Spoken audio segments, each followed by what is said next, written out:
I'm in Old Town Warsaw in a country festival. It's amazing. There's children dancing, food being sold, families out together, there's sermons taking place in the churches. And it really sort of inspired me, actually. It made me realize that possibly one of the reasons why the young people of Poland are so much more patriotic than those in the West is because the traditional family unit is more respected here, and so is the Sunday that should be spent with families at church, celebrating your own history. What's happened here is the current government is changing legislation so that shops can't operate on Sundays. As a Westerner, I think that would be pretty hard to deal with if I couldn't go out and get, I don't know, even a jug of milk or something on a Sunday. I'd struggle, but it's kind of amazing. The current legislation stops trading in shops on 2 Sundays a month. Next year it will be 3 Sundays a month, and the year after that it'll be 4 Sundays. So they're really trying to embrace family time on a Sunday, and I think that's one of the reasons why the youth of Poland are so much more patriotic than those of us in the West.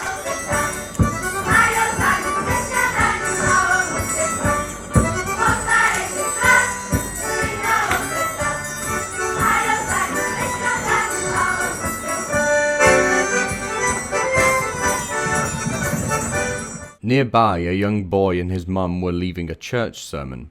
Local people knew we were interviewing young people about patriotism, and they recommended that I talk to the young boy. I was amazed by his knowledge and passion for Poland. So hi, thank you for talking to me. Can you tell me how old you are, your name, and maybe tell me a little bit about the sermon today?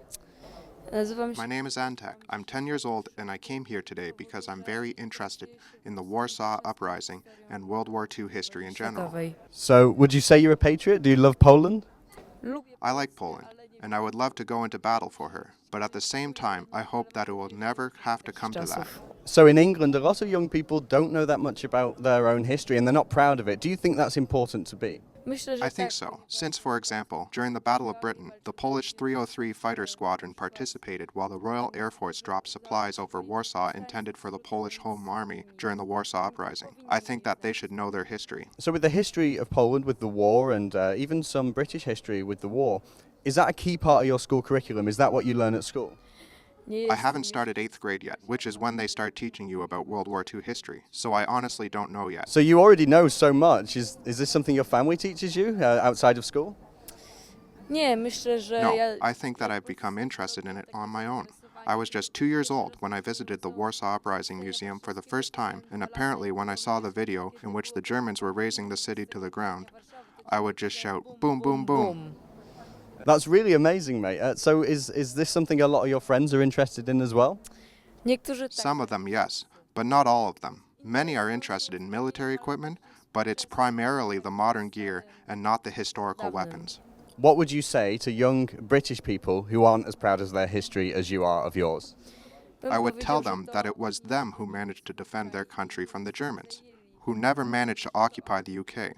It was them who participated in a majority of the important battles which ultimately led to the defeat of the Germans. Well, thank you so much. Nice to meet you. Without you, our media organisation simply wouldn't exist. I wouldn't be here in Poland bringing you the story about the patriotic Polish youth, the story the media simply doesn't want you to know about. Thank you for your support, and if you'd like to support us in this trip to Poland, please go to rebelpoland.com. If you'd like to help us cover our modest expenses for this trip, please go to rebelpoland.com.